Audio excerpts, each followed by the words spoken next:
Vamos só dar uma rápida revisada na aula 2 que a gente não terminou, para a gente pegar de onde a gente parou. Bom, na aula 2 a gente começou a falar sobre sistemas, né? Sistemas compostos, sistemas acoplados. A gente falou que o sistema composto é formado de subsistemas, deu o exemplo de um apartamento, né? Que o sistema composto seria o apartamento e os subsistemas seriam os cômodos. A gente falou das variáveis totais do subsistema, seriam do sistema composto, seriam as variáveis a soma das variáveis de cada subsistema, né? A gente falou de transferência de variáveis, né? Transferência de quantidades entre subsistemas. Falou de fonte, né? Que se não existe fonte, é uma equação da continuidade, onde igual a zero, onde não há fonte. Mas se há fonte, se não é igual a zero, os sistemas são acoplados ou interativos, e se for igual a zero, existe um contorno, uma parede restritiva, né? Aí a gente falou de tipos de contorno, né? Contorno restritivo para todas as variáveis ou para apenas algumas variáveis, e sistemas com contorno aberto, sistemas acoplados.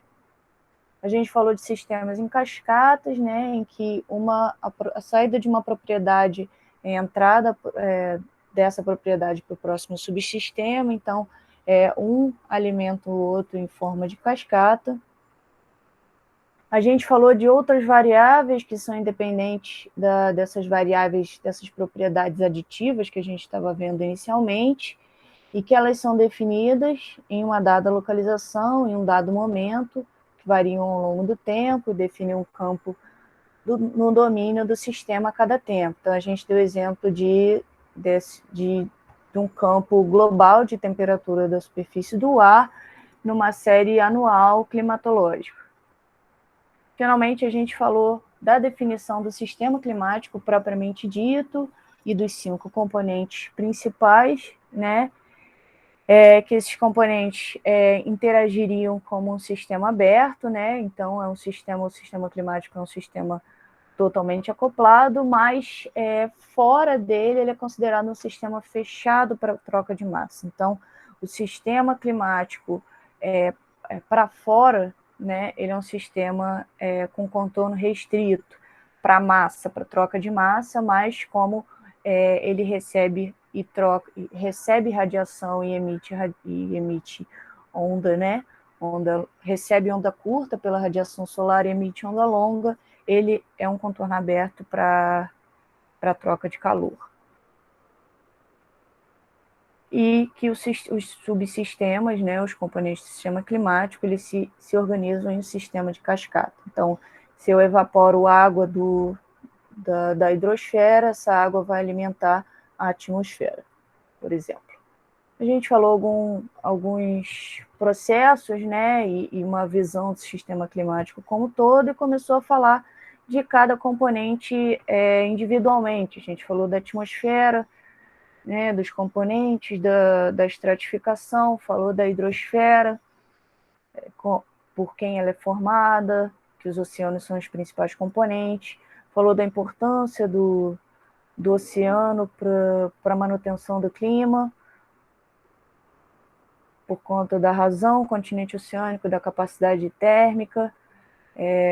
A gente recuperou aquele conceito de isostasia da natureza, então falamos que os oceanos tendem a atingir sempre o equilíbrio com a atmosfera, e isso é uma regra, né, na natureza. A gente falou de um dos exemplos do acoplamento oceano-atmosfera novamente, do ciclo da água. A gente deu exemplo de outros tipos de acoplamento. Falamos da criosfera, né, do componente de água congelada. Falamos conceituamos especificamente o permafrost, a importância dele e a importância dele frente ao aquecimento global que a gente tem observado. A gente falou também da litosfera, a gente passou também por alguns exemplos de acoplamentos, de processos de acoplamento entre os outros componentes. Falamos de crosta e passamos um pouco sobre a tectônica global, tectônica de placas. Falamos de exemplos de placas convergentes e divergentes, e a questão do Oceano Atlântico está aumentando, o Oceano Pacífico está diminuindo. Falamos rapidamente também sobre a biosfera, a importância dela, e entramos na antroposfera, que foi um componente incluído recentemente, por conta da importância da influência que o ser humano tem desempenhado no clima global. A gente falou por que dela ter sido incluído como componente, e das datas, né, o Holoceno, que é a época mais recente, e que o Antropoceno ele foi incluído a partir do final do século XVIII. Né, a gente viu mais uma vez o sistema climático como um todo,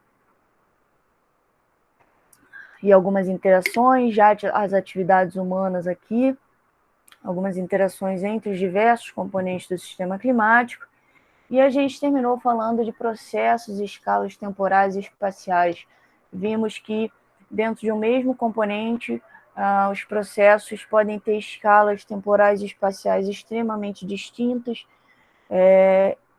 extremamente diferentes para se a gente for pensar na construção de um modelo climático, e vimos que é importante que a gente entenda esses processos, entenda a que escalas temporais e espaciais eles estão associados, e a gente também vai ver isso mais para frente, a importância da gente saber quais processos são importantes para a gente representar, para a gente formular corretamente o modelo climático para que ele nos dê soluções satisfatórias. Tá? Então, falando agora sobre forçantes climáticos, a gente já falou de alguns deles de forma corriqueira, né? Bom, forçantes climáticos nada mais são do que fatores que afetam o clima da Terra, os fatores que levam a mudanças, levam a variabilidade do clima, são os fatores que causam essas mudanças. Não pensando no sistema climático como um todo, mas se a gente pensar nos subsistemas isoladamente, cada um tem o seu forçante específico, né? Por exemplo, a atmosfera em relação à atmosfera, o tipo de cobertura vegetal da litosfera, né? Na verdade, que seria associado à biosfera, mas nos modelos climáticos, cobertura vegetal é uma característica, uma variável, como se eu puder dizer assim, uma variável associada ao modelo de terra, né, que eles chamam. Então, o tipo de cobertura vegetal é um forçante para a atmosfera, porque se eu tenho, por exemplo, uma plantação de soja, por exemplo, que é aquela corzinha meio palha, né? Ela vai ter um forçante diferente do que se eu tiver uma floresta tropical, né? Uma floresta amazônica, por exemplo, que eu tenho diversas alturas e cor mais verde escuro. Isso vai influenciar não só no albedo, mas também no escoamento de vento, na questão da evapotranspiração. Então, a cobertura terrestre é um forçante para a atmosfera, a atmosfera gera forçantes para o oceano, o gelo marinho gera forçantes para a atmosfera, para o oceano, e assim sucessivamente. Então, se a gente pensar nos subsistemas isoladamente, cada um tem o seu forçante. E no sistema climático acoplado, né, o forçante de um subsistema, claro, é um processo em outro subsistema. Né? A gente viu que, por exemplo, de novo, a cobertura vegetal, que é um forçante para a atmosfera, na verdade é um processo para a biosfera ou para a litosfera. A evapotranspiração é um processo na biosfera, mas é um forçante para a atmosfera. A mesma coisa, o vento é um processo na atmosfera, mas é um forçante no oceano, por exemplo, que forma as ondas, forma as correntes superficiais. Então, a gente Por mais que a gente pense no sistema climático acoplado como um todo, os subsistemas também funcionam dessa maneira. Então, o forçante de um é um processo no outro e cada um tem o seu forçante. Mas pensando em forçantes externos, né, pensando em forçantes que não estão associados a esses componentes, e primeiramente eu coloquei forçantes externos, entre aspas, dando exemplo das concentrações e emissões atmosféricas de gases de efeito estufa e emissões de vulcanismo, porque eles fazem parte, eu coloquei entre aspas porque, na verdade, eles fazem parte do sistema climático, né? Um a gente está falando da antroposfera e outro da litosfera, mas em modelos climáticos eles são tratados como forçantes externos, por isso que eu coloquei eles como forçantes externos, mas um externos entre aspas, só para a gente ter esse conhecimento de que, na verdade, eles fazem parte do sistema, mas eles são tratados como forçantes externos. Então, as concentrações e emissões atmosféricas, se a gente for fazer uma previsão climática, né, eles são... Esses forçantes externos, eles entram como baseados nos dados, né, de concentração e projeções dessas emissões atmosféricas de gases de efeito estufa, e o vulcanismo é baseado em dados passados, em documentação, e também em projeções baseadas nas estatísticas das erupções vulcânicas, né, como é um processo que, por exemplo, não tem ação humana, né, então dá para ter tirar uma probabilidade estatística baseado nas erupções vulcânicas que já aconteceram, quando que as próximas aconteceriam, esse tipo de coisa. Mas agora, o forçante externo propriamente dito, e o único forçante externo propriamente dito do sistema climático é a radiação solar. É o único que age independentemente do sistema climático. E é a radiação, a influência do Sol, a radiação solar. Então, eu coloquei aqui dois exemplos de forçantes climáticos. Aí, à esquerda, a gente está vendo a concentração de CO2 na atmosfera. Esse é um dado que é um dado medido, é do Observatório de Mauna Loa. Esse observatório fica no Havaí. É um dos observatórios mais antigos de concentração de CO2 na atmosfera. Ele é muito usado, inclusive, nos relatórios do IPCC, que a gente vai ver mais à frente. Então, ele é muito, muito consistente, muito robusto, né? E a gente vê a última, eu peguei essa figura dia 7 de agosto, então a gente tem dados em tempo quase real, e a gente tem esses dados desde 1950, então a gente vê essa concentração do CO2 atmosférico aumentando continuamente. E à direita a gente tem uma série de número de manchas solares que estão associadas com a atividade solar. E eu não sei se lembram quando a gente falou, se eu não me engano, na primeira aula sobre a constante solar, que na verdade não era uma constante, mas ela era tratada como uma constante. Ela não é uma constante exatamente por conta disso, porque o Sol tem variações ao longo dos anos, mas então isso tem influência também no clima. A gente vai ver mais para frente, inclusive os resultados do modelo do sistema terrestre que vocês vão trabalhar no seminário 2 considerou essa mudança na atividade solar, e a gente vai ver a influência disso no clima. Então, novamente, quando falam constante solar, é importante a gente ter esse constante entre aspas. E agora, mais uma vez, a gente vê o sistema climático como um todo, as suas interações, e agora também considerando as atividades humanas, a influência do Sol e dos vulcões. Então, a gente vê que as atividades humanas, elas têm influência na emissão de CO2, na emissão de poluentes. Isso tem influência na química da troposfera, que é aquela camadinha da atmosfera mais próxima à superfície. Isso tem a ver com os ciclos biogeoquímicos.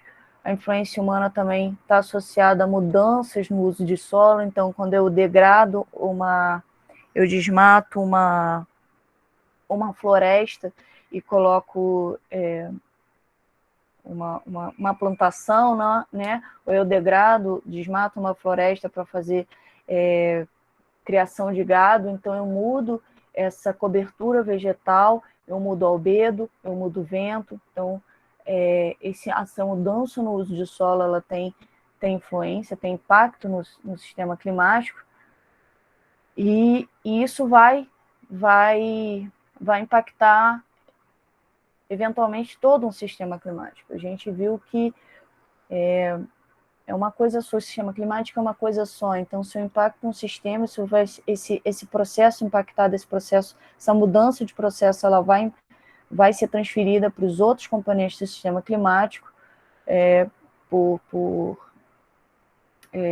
por ação principalmente da atmosfera, né? E isso vai sendo impactado nos demais componentes do sistema climático. Então, só para a gente resumir até aqui o que a gente já viu, o sistema composto é formado de subsistemas, pode haver ou não transferência de variáveis entre os subsistemas, dependendo do tipo de contorno. Contorno aberto, contorno restrito para algumas variáveis, contorno restrito para todas as variáveis, que seria um sistema isolado.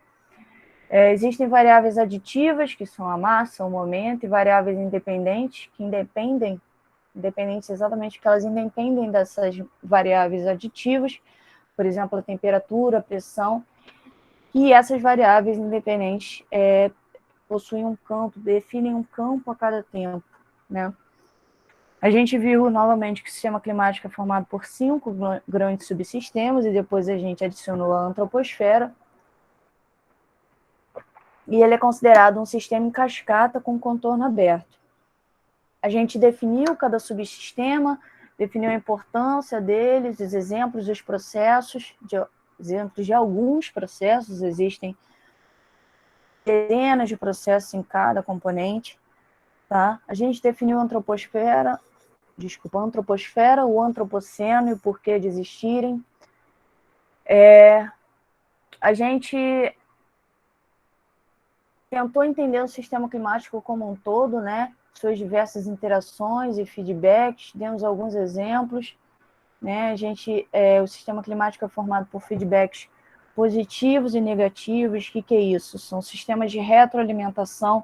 Se eu tenho uma mudança, essa mudança ela alimenta outras, e isso vai só amplificando, seria um feedback positivo. Por exemplo, se eu aqueço a atmosfera derrete o gelo terrestre, o gelo marinho, esse gelo, essa cobertura que o gelo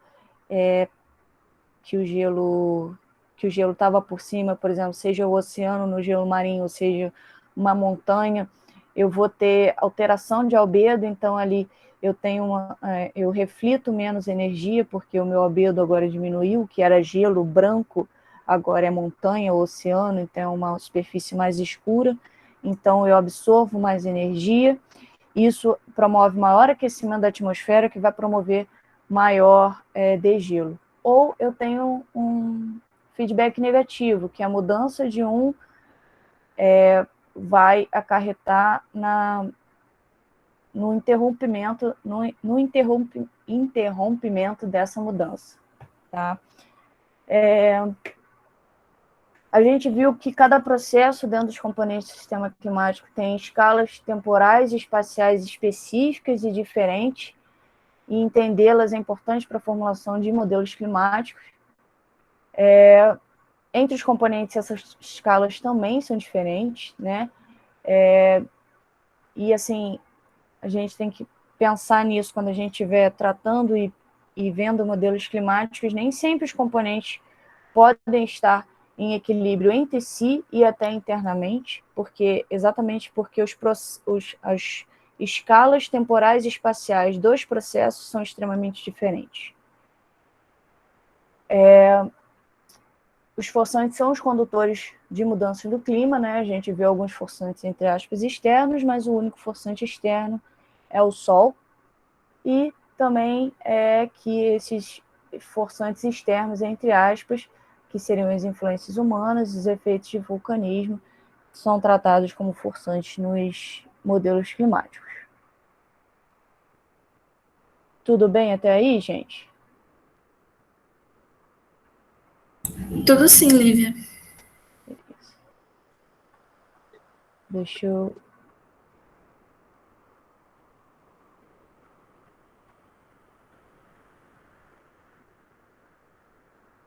Vocês estão vendo agora a aula 3? Então, Sim. sim. Bom, a gente viu os componentes do sistema climático, o sistema climático como um todo, e agora a gente vai começar a entrar nos conceitos de modelo, o que é um modelo, como se forma um modelo, para a gente começar a pensar em modelagem climática, em modelagem do sistema terrestre, para que a gente começar a criar base para poder ver esse tipo de coisa. Eu não vou entrar aqui a fundo em métodos de discretização, em expansão em série de Taylor, esse tipo de coisa, porque não é o escopo da disciplina. A ideia aqui é criar uma mentalidade na modelagem para vocês entenderem o que é o modelo, como ele se forma, por que ele é dessa forma, por que ele precisa desses componentes para a gente poder entender o modelo do sistema terrestre. Tá? Então, a gente vai começar bem do iniciozinho, criar essa mentalidade do que é um modelo e como que ele é formado. Então, de maneira geral, o que é um modelo? Modelos são tentativas de representar a realidade, seja ela qual for, né? Então, por exemplo, um desenhozinho, ele pode ser um modelo, e o meu modelo pode ser extremamente simples, né? Como esse desenhozinho aí de um bonequinho, que até porque é o único desenho que eu poderia ser capaz de desenhar. Mas, assim, ele pode representar qualquer pessoa, né? A gente não sabe muito bem, a gente não sabe nada de quem é essa pessoa. Ele pode estar representando o Morgan Freeman, né? Ou pode estar representando, pode ser um desenho meu, assim. Então a gente não sabe, porque é um desenho muito simples, tem pouco esforço, né, de detalhamento nesse desenho. Mas à medida que eu vou aumentando o detalhamento, aumentando o esforço que eu coloco nesse desenho, ele vai tomando uma forma cada vez mais real, de maneira que no final eu não preciso nem colocar uma foto, né, do lado para saber quem é a pessoa, né? Porque o meu esforço, na verdade, o esforço que eu coloquei nesse último desenho foi bem maior do que desse bonequinho aqui. Mas, de qualquer jeito, é um modelo, é um desenho, um modelo do que é a pessoa real, mas é um modelo extremamente realista. Bom, mas um modelo, mesmo que simples, eles podem nos fornecer informações importantes. Então, vamos pensar que informações esse modelinho desse bonequinho simplesinho, esse bonequinho de palitinho, dá para gente. Ou melhor, vamos pensar o que a gente pode excluir de informação, o que a gente pode cortar, né, de possibilidade, excluir possibilidade do que ele não é, baseado nesse desenhozinho. Alguém me dá uma Ele não sugestão? é um animal, né? Ele não Parece é ser um... uma pessoa. Exatamente. Mais alguma coisa? Vamos lá. Ele é um ser vivo, primeiro. Não é um objeto. Então eu posso tirar uma bola, não é uma casa, não é uma garrafa térmica, não é nada. É do reino animal, então não é uma planta, não é uma bactéria, não é um fungo, não é nada. É um animal bípede, né? Então a gente exclui todos os outros. É um hominídeo, parece um ser humano, né? Então eu excluo todos os outros animais bípedes, né? E não sei se isso traz muita informação, mas parece feliz, né? Então,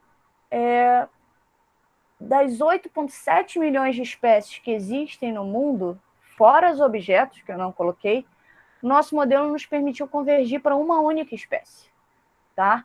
Isso é para mostrar que não é porque o modelo é simples que ele não dá informação.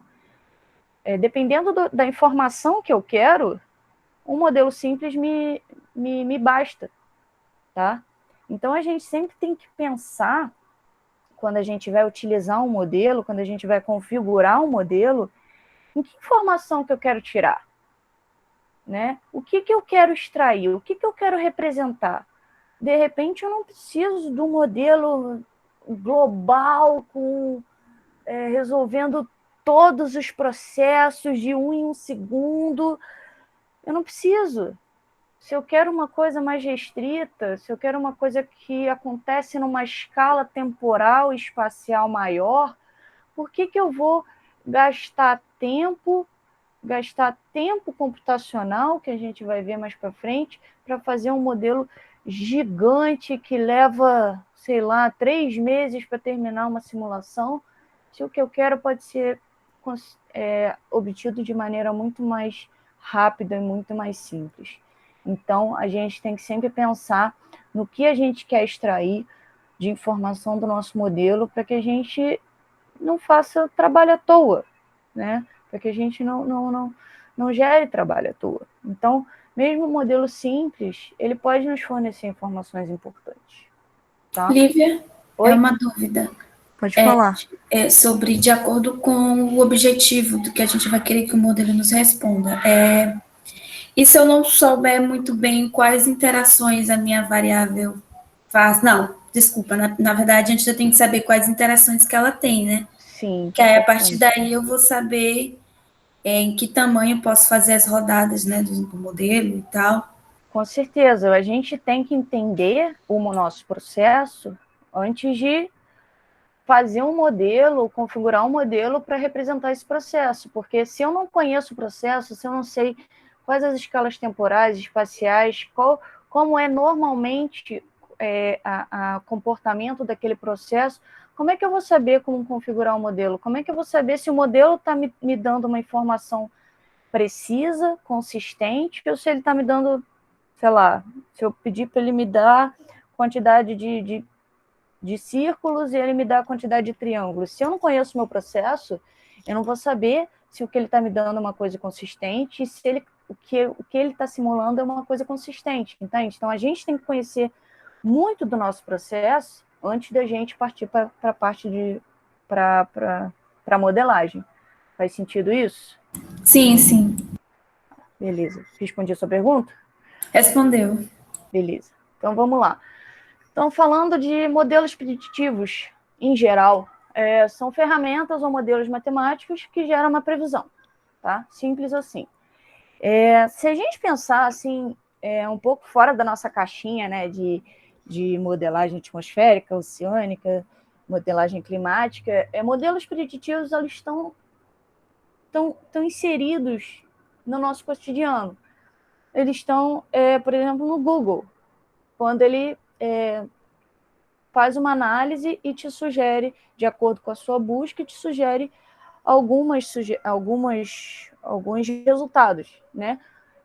Pode ter certeza que ele filtrou vários resultados, né? Por mais que ele te ofereça diversos, ele com certeza filtrou muitos outros, baseado na sua busca, baseado nas suas palavras-chave e também baseado no que você costuma procurar.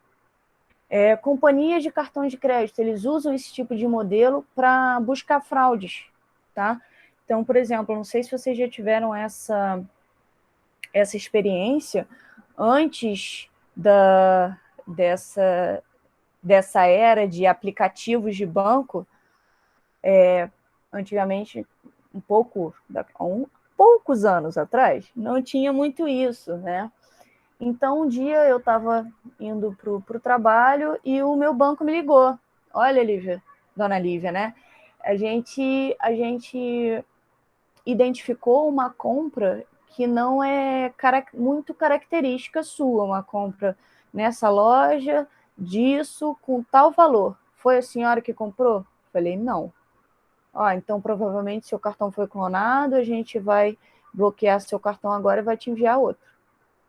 Então, vocês veem, existem modelos que analisam as nossas compras, analisam os nossos costumes, isso é um pouco assustador, mas é a nossa vida, não tem jeito, para buscar fraude, para impedir que o próprio cartão de crédito fique no prejuízo. Tá?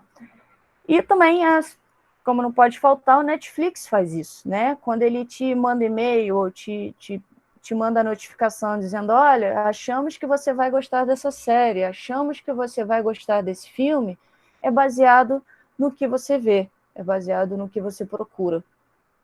Tá? Então, modelos preditivos, eles estão no nosso dia a dia em diversos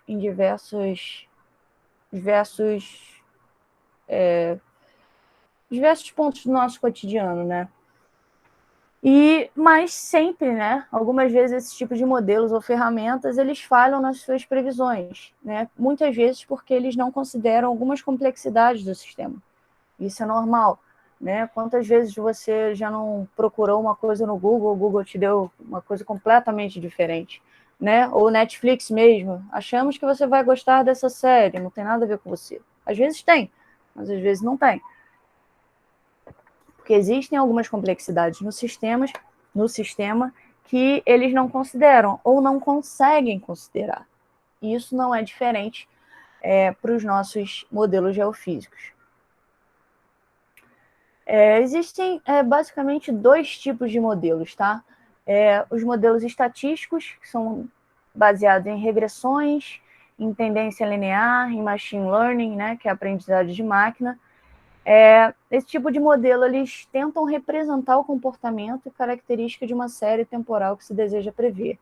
Então, o que eles fazem basicamente? Eles têm duas fases, treinamento e validação. Então, eu tenho uma série temporal de, sei lá, 70 anos de temperatura da superfície do ar, tá? Então, separo uma parte dessa série, né, de minha série de 70 anos, eu separo uma boa parte, por exemplo, 60 anos de temperatura da superfície do ar e faço o treinamento do meu algoritmo, né? Seja regressão, seja tendência linear, seja machine learning. O que meu algoritmo vai procurar? Ele vai procurar padrões para que ele consiga representar aquela série temporal com os algoritmos dele. Então, ele tem uma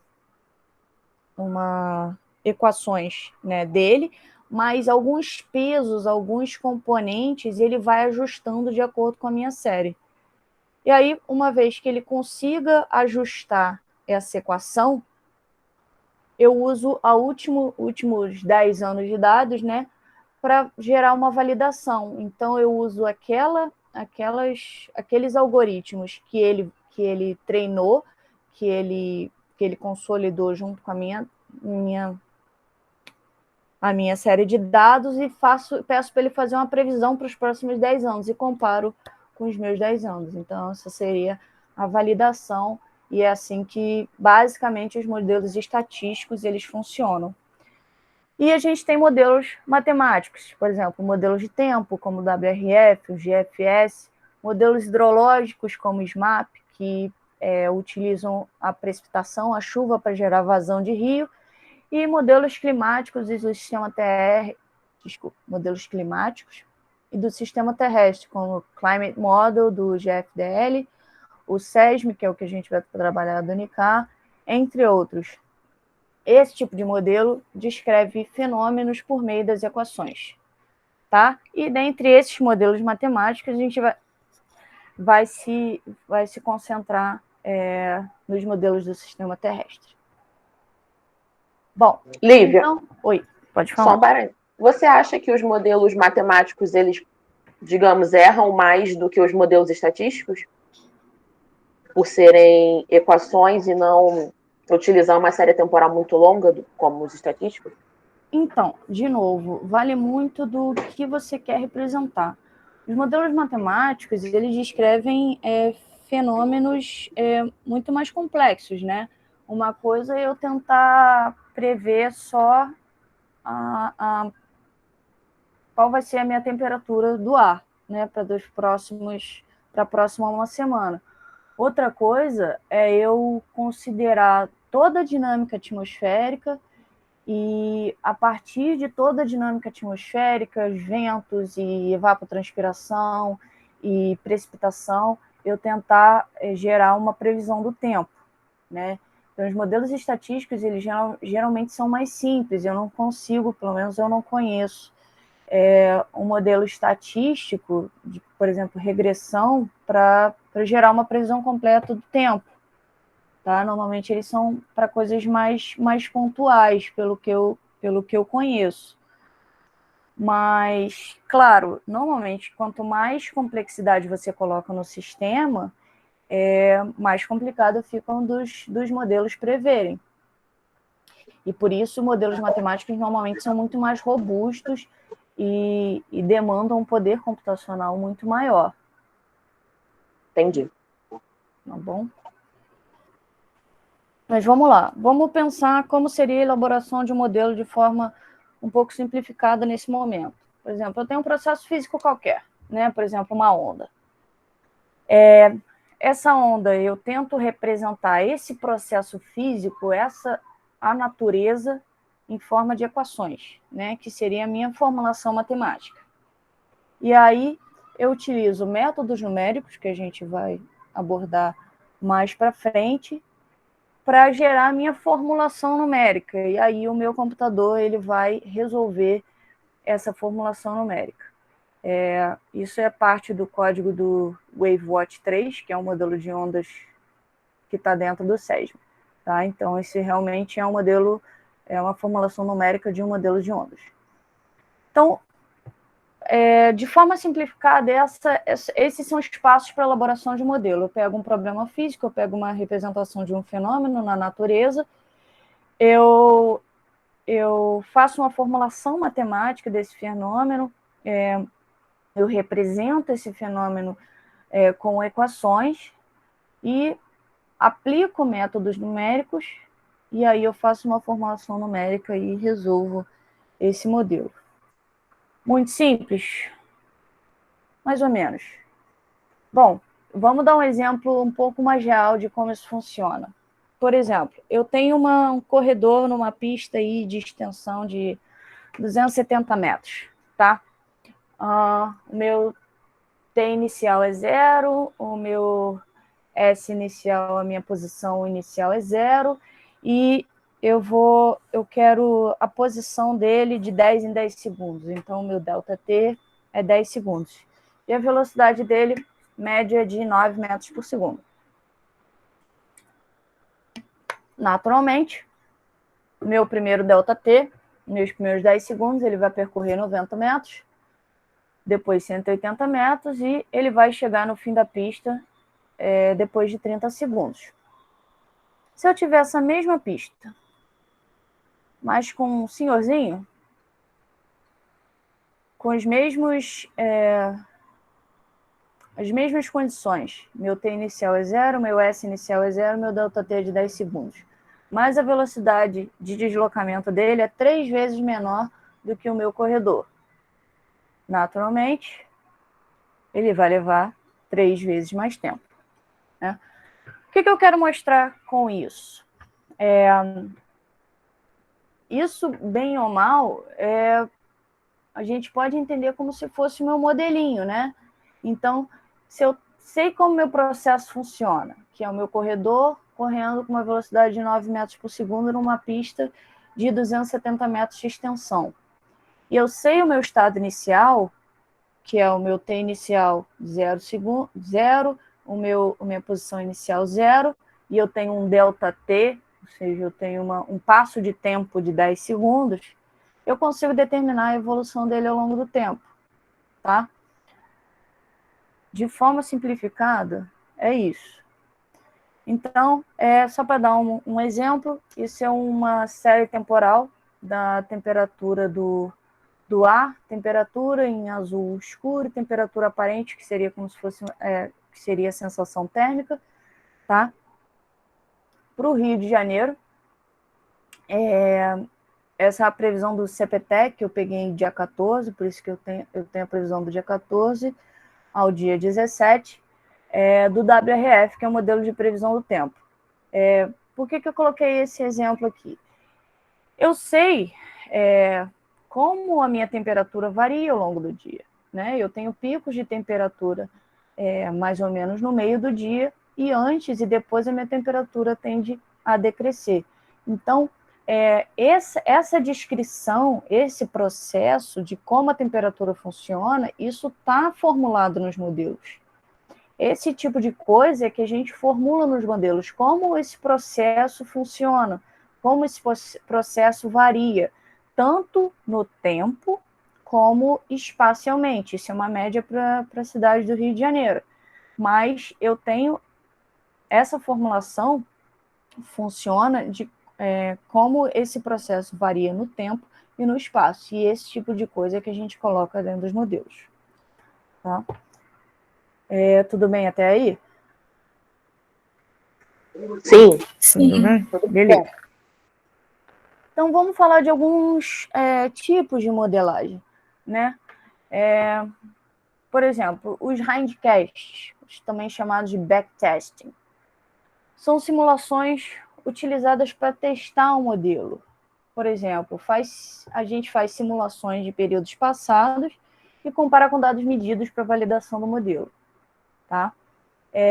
Eu não posso fazer previsão para o futuro, porque senão eu não vou ter dado medido. Então, faz sentido eu fazer simulação para o período passado. Por isso que ele é chamado de backtesting, é uma simulação para trás.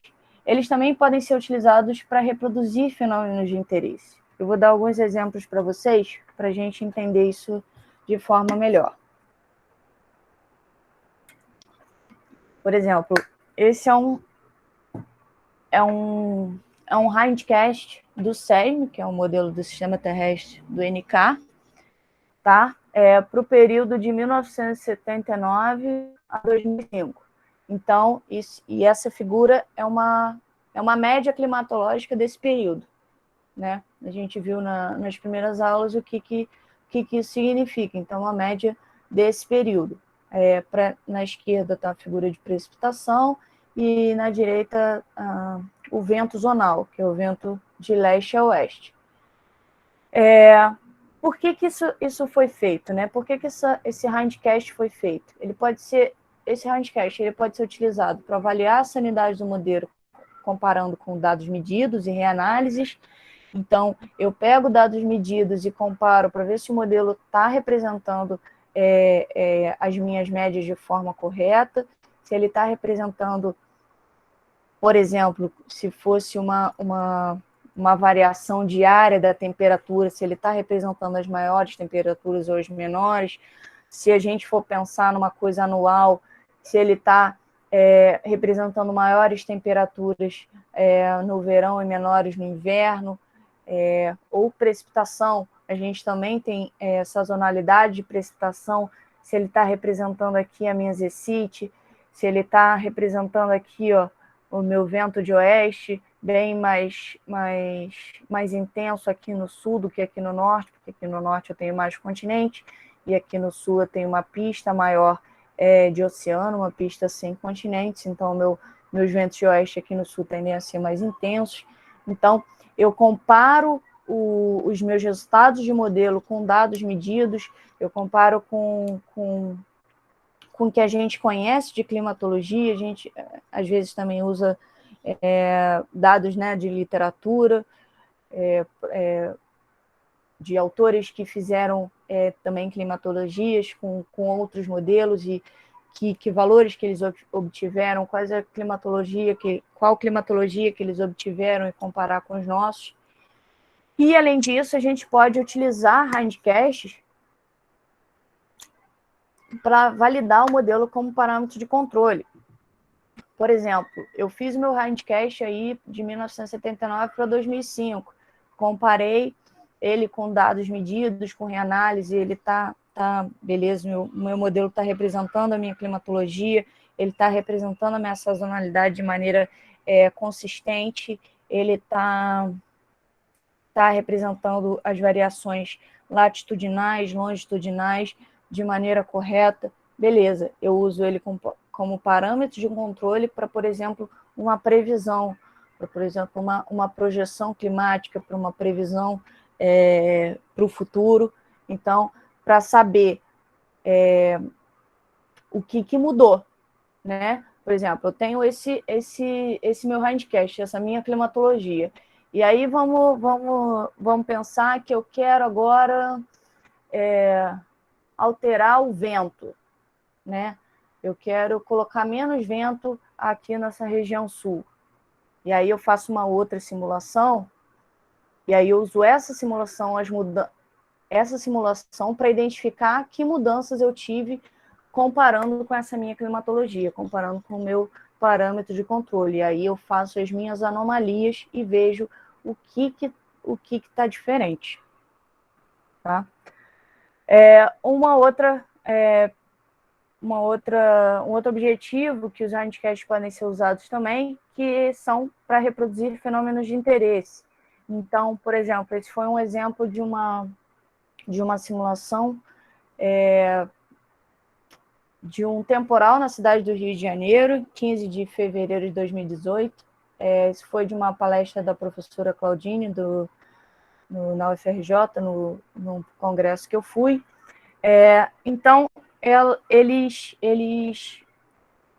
tentaram reproduzir esse fenômeno, né, desse temporal na cidade do Rio, em 15 de fevereiro de 2018, onde tiveram ventos fortes, com rajadas de até 90 km por hora, com consequências de alagamentos, inundações, quedas de árvore, queda de ciclovia, 6 vítimas fatais. Então, foi uma coisa bem traumática, como muitos temporais aqui no Rio de Janeiro. Então, aqui a gente tem as imagens de satélite do dia 14, do dia 15, né? E a gente vê aqui, ó, a banda de nebulosidade dessa chuva aqui. Aqui a gente tem o radar. O radar aqui, mostrando essa chuva se aproximando, e aqui em detalhe também a imagem de satélite. Então, com a modelagem, com o modelo ETA, que eles usaram o modelo ETA, eles conseguiram reproduzir essa precipitação, essa tempestade aqui nesse dia, nesse período, né, que eles simularam o período. Então, eles conseguiram, com sucesso, reproduzir esse período. E aí, por que é legal também reproduzir o período? Além de falar, pô, o modelo está funcionando bem, mas eu posso usar essa modelagem, conseguir reproduzir de maneira satisfatória a chuva, né, que foi o que aconteceu, conseguir reproduzir o temporal. Beleza. O que estava acontecendo na atmosfera? Como é que estavam os outros parâmetros? Por exemplo, como é que estava o vento? Como é que estava a pressão? Como que a atmosfera estava se comportando para esse evento acontecer? Então, essa é uma forma também da gente investigar esse tipo de fenômeno. Eu tenho um fenômeno qualquer, por exemplo, esse temporal, eu tento representar isso com modelagem, conseguir representar, então eu consigo olhar os outros, eu consigo olhar ao redor, eu consigo olhar os outros parâmetros e ter uma visão maior do que está acontecendo, não olhar só para a chuva. Entender quais foram os processos que levaram a essa grande volume de precipitação. Bom, um outro exemplo de tipo de modelagem é a modelagem paleoclimática, né? A gente sabe que o clima da Terra já passou por inúmeras mudanças, né? Sejam períodos glaciais, interglaciais, mudanças no nível do mar, inclusive as mudanças, né, na localização dos continentes. Isso muda toda uma circulação atmosférica, oceânica. Então, a Terra, historicamente, ela passa por mudanças climáticas continuamente. Aqui a gente tem uma série temporal, né, de 400 milhões de anos até aqui uma previsão, uma projeção para 2100, da temperatura da temperatura atmosférica, né, em graus Celsius, e as variações ao longo das épocas. E aqui em cima tem mais ou menos como se fosse uma representação dos grandes seres que dominavam essas épocas, né, que a gente vê as atividades humanas, né, e o que agora nessa época que a gente está e para o futuro, o que está reinando, né? Mas a gente vê essas mudanças que aconteceram, temperaturas muito maiores e muito menores do que a gente está vivendo, né? Mas a gente está vivendo, sim, um aumento dessa temperatura. Então, essas mudanças, elas aconteceram e acontecem no clima desde o começo da nossa história.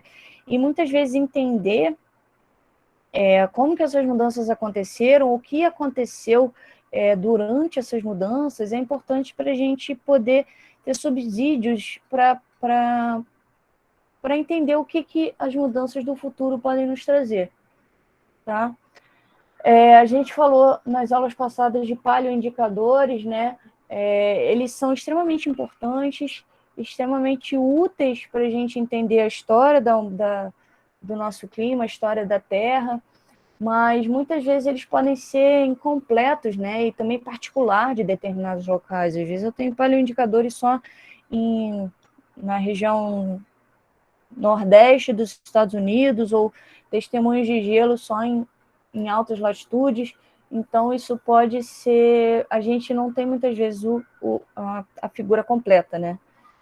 Então, a modelagem paleoclimática ela tem potencial de preencher essas lacunas e, como eu disse, gerar conhecimento acerca do passado climático da Terra, e para que a gente, entendendo os processos de feedback dentro dos componentes do sistema climático em períodos passados, a gente consegue entender como que isso funciona para antecipar e entender essas futuras mudanças do clima global, né? Então, vou dar... trouxe um exemplo aqui para vocês. Isso, assim como aquele exemplo da climatologia do SESM, que eu mostrei do Handcast, eu tirei esses exemplos de palestras que eu assisti no tutorial do SESM. Então, essa foi uma simulação feita para esse período aqui, ó, PETM, que é o Paleocene Eocene Thermal Maximum, que aconteceu mais ou menos em 55 milhões de anos atrás, né? Repara que a forma dos continentes ela está diferente, né? Aqui eu coloquei aquelas figurinhas que a gente viu na aula passada, que entre 65 milhões de anos e o estado presente. Então, essa configuração aqui estaria entre essas duas épocas. Então, vejam como é importante também a gente conhecer esse tipo de coisa, porque não adianta nada eu querer simular essa época de 55 milhões de anos com uma configuração dos continentes do clima presente, né, do tempo presente. Então, é importante até a gente entender e simular corretamente a posição e a configuração dos continentes. Então, essa modelagem ela tinha como objetivo entender como diversos forçantes de aerossóis eles afetam o clima nesse período, né? Então, eles usaram o SESM-DT, que é o SESM Deep Time, que é para modelagens paleoclimáticas, que seria o próprio SESM com modificações no código, né, para mundos mais aquecidos, que seria esse caso. E eles fizeram comparações com paleoindicadores, né, com dados de testemunhos de gelo, com estalactites, com anéis de árvore, para entender, forçaram com diferentes tipos de aerossóis para entender como é que estava como que a Terra se comportava com esses diferentes forçantes. Por que isso é importante? Porque os aerossóis também são uma importante partícula que influencia o efeito estufa e o clima na Terra, como a gente vai ver um pouco mais para frente. Então, de novo, entender como que isso pode ter acontecido no passado nos dá indícios de como a Terra pode reagir a isso nas nossas projeções climáticas. Então, finalmente, falando sobre previsões futuras, que juntamente com o Handcast é o que normalmente a gente costuma fazer mais, né? Então, eu coloquei essa frase aqui. Dado um campo inicial do estado, né, das variáveis de estado, né, pressão, temperatura, ventos, e conhecendo as equações que governam a sua evolução no tempo, a gente pode, em princípio, achar o tempo futuro. Então, lembra do que eu coloquei lá atrás, do menino correndo e do senhor andando, né, naquela mesma pista? Se a gente souber a condição inicial e o processo, né, que seria as equações que governam a evolução no tempo, né, a gente pode, em princípio, achar o tempo futuro. E colocando essa palavrinha aqui em destaque, em princípio, achar um sistema futuro. A gente vai ver algumas coisas que nos limitam e algumas dificuldades em a gente conseguir alcançar esse estado futuro, né? Então, diversas relações relativas, diversas questões relativas não só à previsão, às previsões, né, saber o tempo futuro, mas a própria modelagem, que é o que eu tenho, que eu acabei de falar, são importantes pontuar, e a gente vai ver isso não só nessa aula, mas ao longo das aulas. Então, de novo, vamos voltar àquela nossa figurinha de elaboração do modelo. Então, eu peguei o meu processo físico e representei em forma de equação. Só nisso, em eu pegar um processo da natureza e representar ela em forma de equações, eu tenho erros na representação matemática do processo, né? Porque eu peguei um processo da natureza e estou colocando ele em forma de equações. Eu tenho erros na estimativa dos parâmetros. Muitas vezes a gente não tem uma certeza nos parâmetros que a gente precisa para formular essas equações. E as observações, as medições, elas são extremamente importantes para isso, a gente vai falar um pouquinho mais à frente. Mas só na formulação matemática é importante a gente ter em mente que a gente já tem erro na representação matemática e na estimativa dos parâmetros. Vamos lá. Essas formulações matemáticas, elas me dão uma solução com limite infinito, né? Então, para eu tentar resolver isso, eu tenho que aplicar métodos e, na verdade, essas soluções com limite infinito me levam a truncar a solução, né? Ou seja, a parar a solução em um determinado ponto, né? E a gente chama isso de erro de truncamento, porque eu não consigo resolver uma solução com limite infinito, né? Beleza, eu já tenho erro na representação matemática, eu já tenho erro na estimativa do parâmetro e eu tenho erro de truncamento. Eu aplico métodos numéricos, coloco isso no computador para fazer cálculos. Eu tenho erros de arredondamento, né? Muitas vezes o meu número, que é um número com infinitas casas decimais, eu tenho que arredondar isso. Todo computador arredonda, né, as casas decimais, sejam com 8, seja com 16 casas decimais, a nossa própria calculadora arredonda. A gente fazendo provas, né, da faculdade, da escola, a gente arredondava, mas a gente tem que ter em mente que esses arredondamentos eles causam erros, porque, na verdade, esse número não era para ser arredondado. Mas, se a gente não arredondar, a gente não consegue calcular. Depois de tudo isso, a gente tem uma solução aproximada. Solução aproximada porque eu tenho diversos erros ao longo do processo. Tá? Então, vamos pensar nas equações. Eu botei as equações governantes principais do oceano. Tá? Então, eu tenho a equação do movimento, a equação do estado, a equação da continuidade, a equação da conservação de calor e sal. Então, essa é a minha formulação matemática do meu processo, da minha natureza.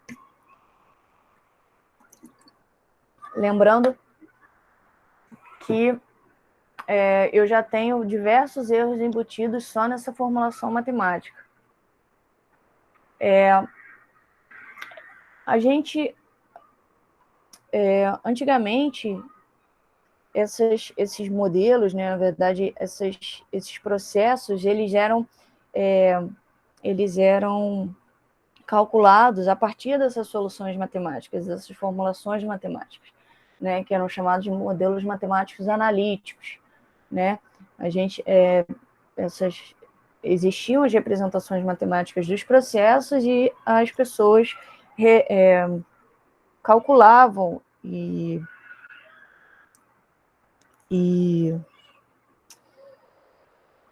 né, resolviam as formulações para achar um resultado, né?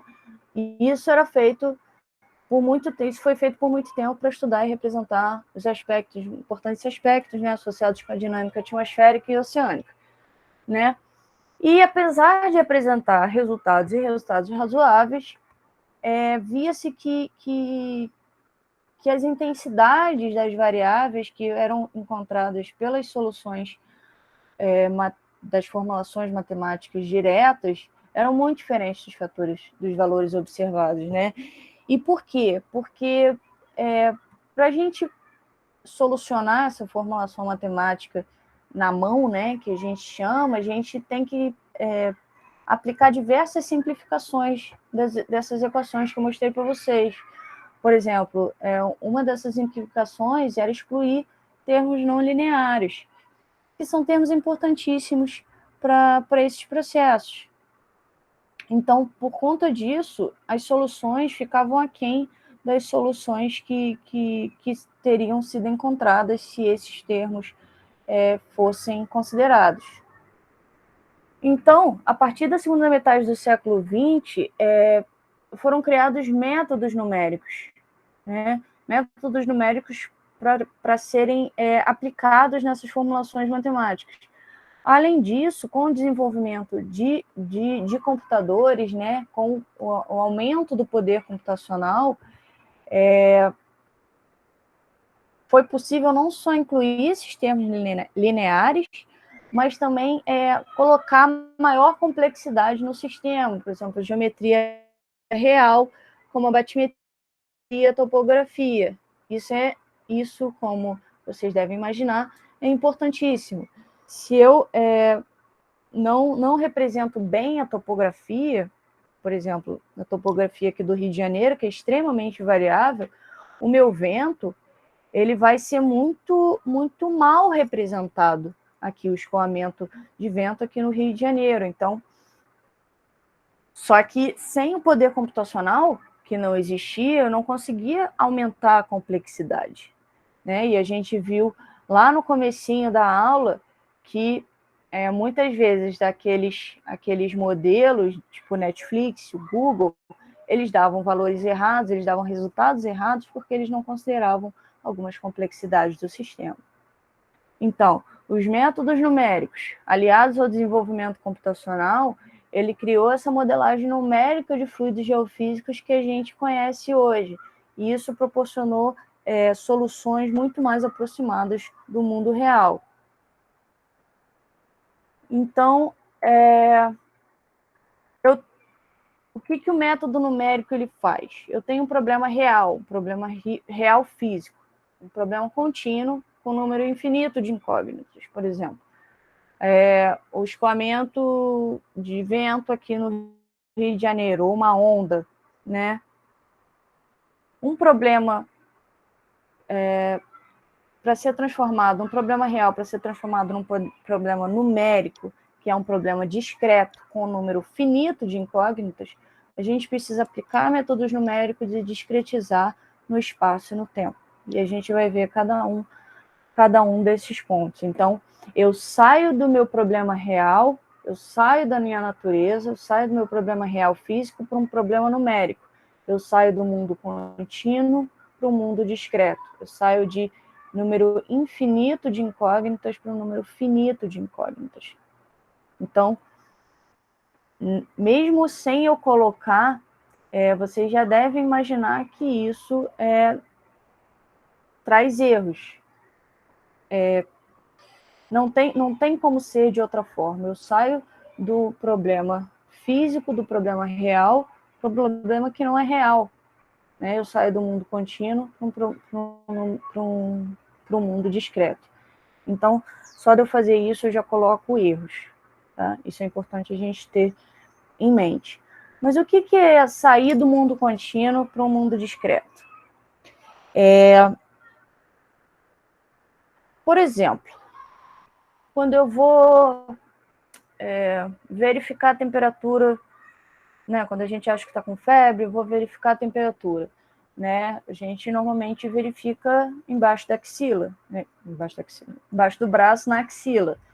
E a temperatura que eu tenho na axila, né, que é medida na axila, a gente considera que é característico do corpo todo.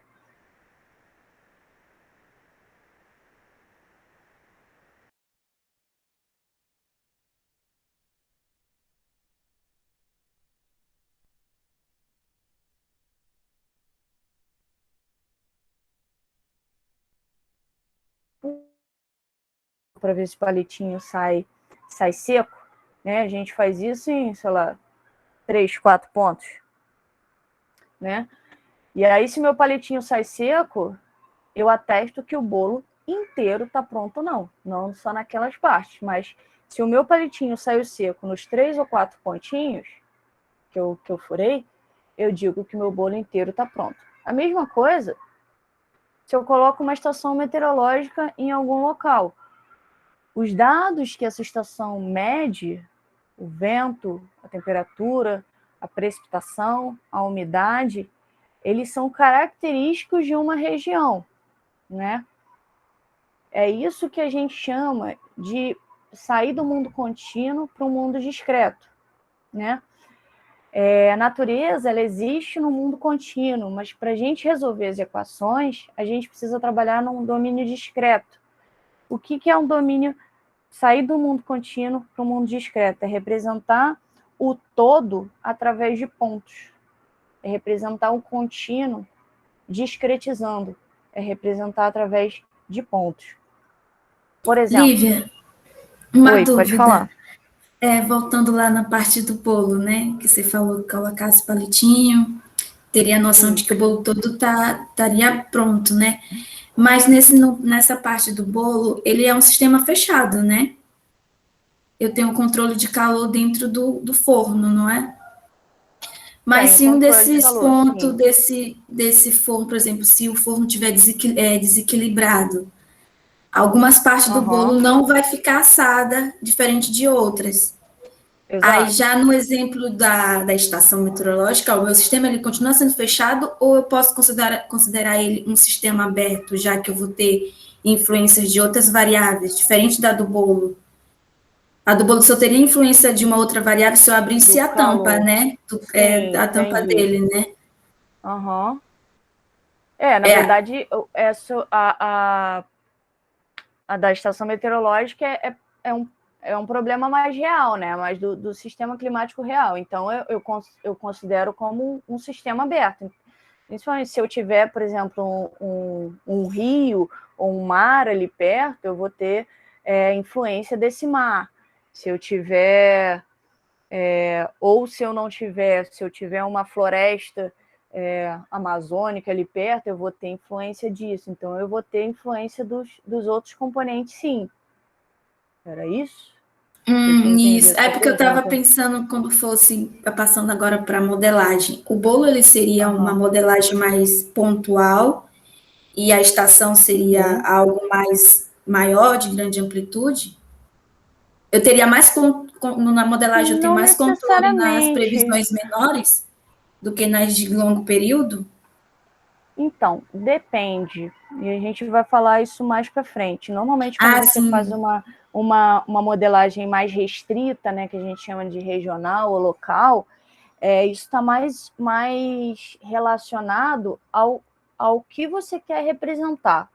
E a gente vai falar de resolução, e assim, quanto mais por exemplo, se eu quiser fazer uma modelagem de rio, por exemplo, né, que é uma região bem restrita, assim, ou de um lago, os processos ali acontecem em uma escala muito curta, né, de tempo e de espaço, até porque é uma região muito restrita. Então, eu tenho que ter muito mais pontos de medição ou de monitoramento ou muito mais resolução, que a gente vai falar mais para frente, para eu conseguir representar aquele processo. Ao passo de que, se eu estou fazendo uma modelagem global do mundo todo, muitas vezes eu não estou interessada, se eu estou fazendo uma modelagem do mundo todo, muitas vezes eu não estou interessada aqui no que está acontecendo ali na bacia, ali na região da Praia do Flamengo, entendeu? Então, essa questão de Entendi. fazer uma modelagem mais restrita ou mais ampla está muito mais relacionado ao que a gente quer representar, ao processo que a gente quer representar, do que qualquer outra coisa. Eu não sei se eu consegui te responder. Respondeu Eu sim. dei esses exemplos para a gente ter uma noção do que é passar do mundo contínuo para o mundo discreto. É a gente representar o todo através de pontos, através de poucas medições ou poucos pontos, né? E isso ser representativo de uma região maior, ou de um processo inteiro, entendeu? Entendi. Tudo bem? Então tá, então vamos dizer que eu tenho essa série aí, qualquer que seja ela, uma série qualquer, tá? Se eu fosse, isso é o meu problema real, contínuo, tá? É uma série contínua. Se eu fosse discretizar essa série, se eu fosse trazer ela do mundo contínuo para o mundo discreto, eu teria que representar ela através de pontos, né? Foi o que a gente viu no slide anterior. Então, eu representando ela através de pontos, vamos dizer que eu tenho aqui só os pontos, né? Seria a minha representação da série. Se eu ligar esses pontos, eu vou ter uma coisa desse tipo aqui, que é bem diferente da minha série original, né? Tudo bem, eu não estou conseguindo representar a minha série direito. Eu não estou conseguindo atestar que o todo é representativo desses pontos, né? Porque se eu ligar todos esses pontos, não tem nada a ver com a minha série original. Mas e se eu aumentar a quantidade de pontos e ligar eles agora, a minha série original tem muito mais a ver do que com pouca quantidade de pontos, né? Então, quanto maior a quantidade de pontos, melhor é a minha solução do problema. E a gente vai ver mais para frente que isso está relacionado à resolução da minha solução, a resolução do que eu estou tentando representar. Tudo bem até aí, gente? É importante que a gente crie essa mentalidade do que é discretização, o que é sair do mundo real para o mundo discreto, o que é representar o todo em forma de pontos. Tudo bem até aí? Sim, sim. Sim. Beleza. Então, vamos lá. Então, para discretizar o problema, né, a gente aplica normalmente alguns métodos numéricos, como eu falei anteriormente. Eu dei aqui alguns exemplos. Método de diferenças finitas, volumes finitos, que normalmente são discretizados em pontos de grade, elementos finitos, discretização espectral, né, que na verdade ele representa, em vez de pontos, ele representa através de séries de senos e cossenos. Isso é normalmente utilizado para modelos atmosféricos globais, tá? Mas qualquer um desses métodos, ele resolve as mesmas equações, por exemplo, aquelas equações do oceano, que eu mostrei para vocês, só que eles resolvem cada um de forma diferente, tá? Como eu falei, eu não vou entrar em como esses métodos resolvem as equações, não vou entrar em como que é cada método. Eu só quero que vocês conheçam e saibam que eles existem, para a gente avançar nas próximas estruturas de que os modelos são formados. Bom, então, por exemplo, da mesma forma que eu tinha ali lá atrás a minha série temporal, né, seja ela qual for, aqui eu tenho o meu campo de temperatura, tá? Numa região qualquer. Se eu fosse discretizar esse campo, eu representaria ele em pontos, né? Então, eu pegaria alguns pontos para ter a medição de temperatura e representar esse campo, como nesse exemplo aí, né? Então, eu tenho os meus pontinhos representando o meu valor de temperatura. E eu posso, normalmente o que a gente faz é gerar áreas separadas onde esses pontos estão inseridos. Tá vendo aqui que eu tenho vários quadradinhos? Os modelos depois, por exemplo, eu tenho esse ponto medido aqui, mas o modelo, como eu tenho uma área, esse ponto, na verdade, essa medição, esse menos 1,5 graus Celsius, ele é representativo de toda essa áreazinha aqui. A mesma coisa, esse 0,2 é representativo de toda essa áreazinha aqui. Isso é o que a gente chama de grade, tá? A gente representa o nosso domínio, né? Por exemplo, aqui, a nossa superfície terrestre global em forma de grade, em forma dessas arezinhas, né? Que nada mais são do que os pontos, né? Muitas vezes, as soluções, as equações, elas vão ser resolvidas ou na intersecção desses pontos ou no meio dessas arezinhas. E é isso que a gente chama de grade. Existem diferentes tipos de grade, né, com relação à forma. Eles podem ser divididos em dois tipos, tá? Grades estruturadas, que são grades que possuem a mesma resolução espacial em todo o domínio. O que isso significa? Eles possuem o mesmo tamanho no domínio todo. Por exemplo, essa aqui, ela tem o mesmo tamanho de areazinha em qualquer lugar que você veja.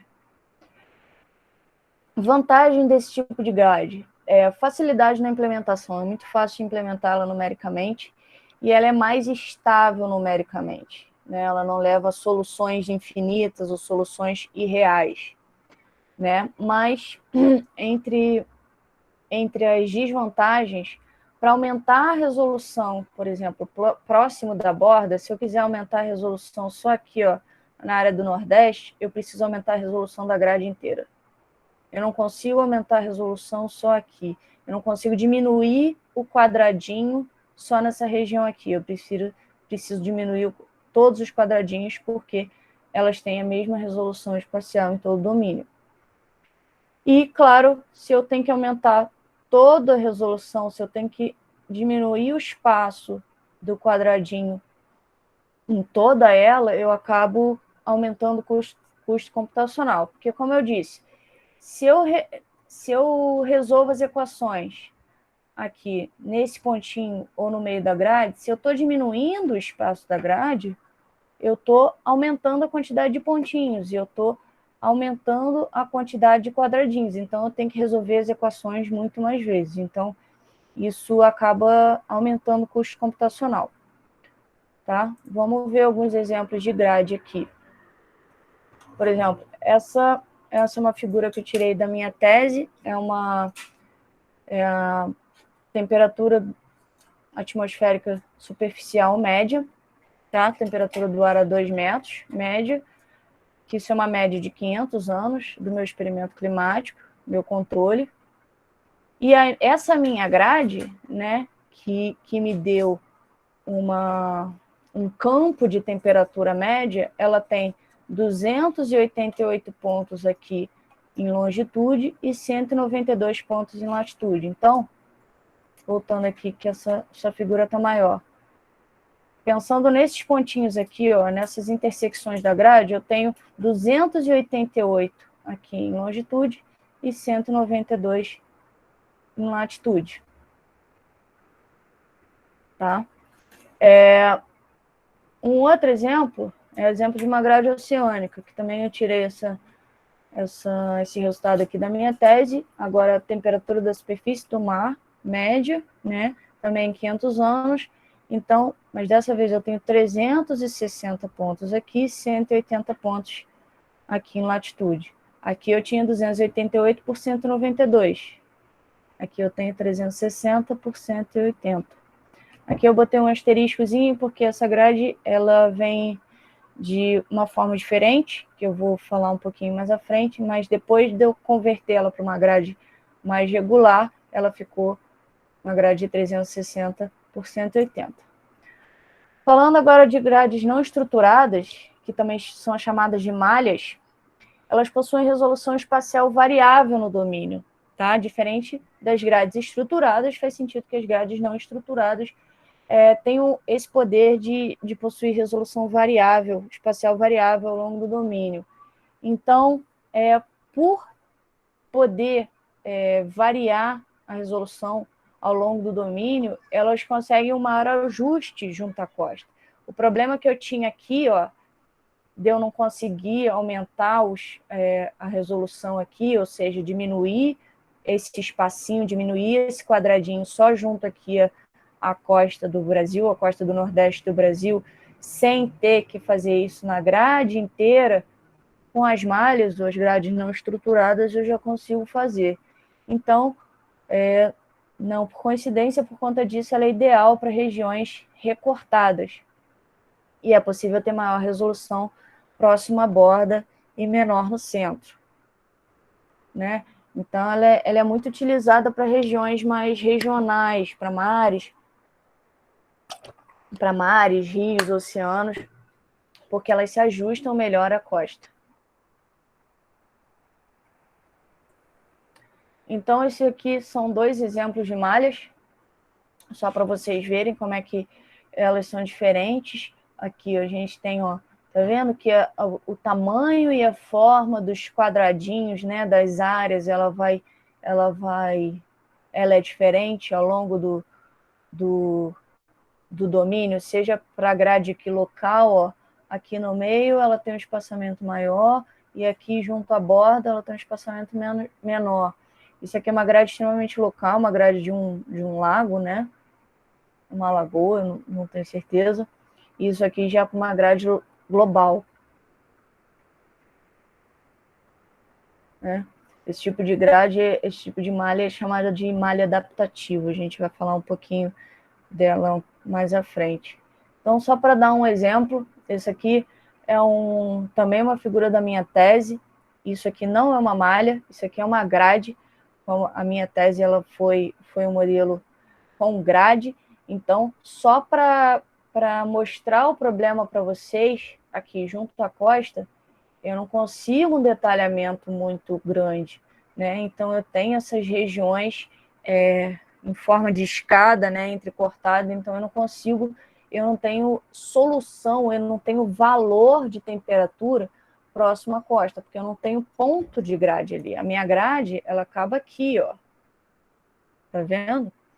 Então, a malha, se eu quiser uma região regional, né, se eu quiser uma aplicação regional, se eu quiser uma simulação para essa região em que a costa seja importante, no meu caso, da minha tese, não era, porque minha tese foi uma simulação global, eu estava interessada em coisas maiores, mas se eu quiser coisas mais locais, por exemplo, representar aqui, não sei, a influência oceânica nessa região aqui, em torno dessa região continental, ou em torno da costa da América do Sul, eu preciso entregar uma malha. A malha a gente não consegue muitas vezes ver os quadradinhos direitinho, diferente daquelas que eu mostrei, porque essa aqui tem uma resolução muito, muito, muito alta, ou seja, os espacinhos são muito pequenos, então às vezes não dá para ver. Mas esse é um exemplo que eu tirei da dissertação do Felipe Lobo, que da UFRJ, em 2014, só para mostrar para vocês como exemplo, tá? Ele fez a simulação com o ROMS, que é um modelo regional, que ele usa esse tipo, ele tem a possibilidade de usar malha, mas ele também tem a possibilidade de usar grade, tá? Então, os pontos deles tinham 250 pontos em longitude, 360 em latitude. Vocês verem, o meu tinha 360 em longitude e 180 em latitude. Nessa região bem mais restrita, o meu era global, nessa região bem mais restrita ele tem muito mais pontos, tá? E na grade dele, na malha dele, na verdade, os pontos de grade eram mais densos próximos à costa e às bacias de Campos e Santos. Então, nessas regiões, o espacinho das áreas e os pontos eram mais densos, o espacinho era menor.